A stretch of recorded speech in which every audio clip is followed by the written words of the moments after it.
আসসালামু আলাইকুম। এটি আমার একটি রোগীর আল্ট্রাসোনোগ্রাফির ভিডিও।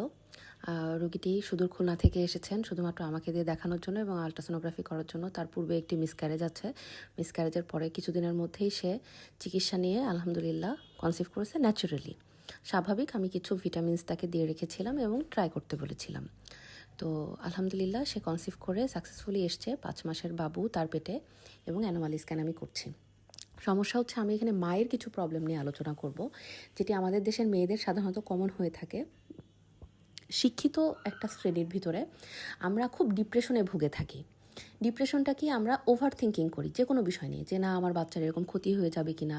আমরা বিভিন্ন ধরনের ভিডিও দেখি, এখানেও আমি অনেক খারাপ ভালো ভিডিও মিলিয়েই দেই, অনেক অ্যানোমালির ভিডিও দেই।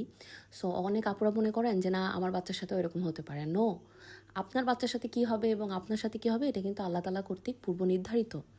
এটা না যে আপনি এই ভিডিওটা দেখছেন মানে আপনার বাচ্চার সাথেও এরকম হবে, এটা চিন্তা করা যাবে না। সবসময় পজিটিভিটির মধ্যে থাকবেন, এটা আপনার বাচ্চাকে হেল্প করবে। আপনি যত চিন্তা করবেন, যত স্ট্রেস নেবেন, আপনার কর্টিসল নামক একটা হরমোন রিলিজ হবে, যেটা আপনার বাচ্চার শরীরেও যাবে এবং আপনার বাচ্চারও কর্টিসল লেভেল বেড়ে গেলে কিন্তু সেটাও স্ট্রেসফুল একটা কন্ডিশন হবে, তারও কিন্তু পরবর্তীতে সমস্যা হতে পারে। সো সবসময় পজিটিভিটির মধ্যে থাকবেন, সবসময় পজিটিভ চিন্তা করবেন। প্রেগনেন্সিতে পজিটিভ চিন্তা করাটা খুব দরকার। ধন্যবাদ।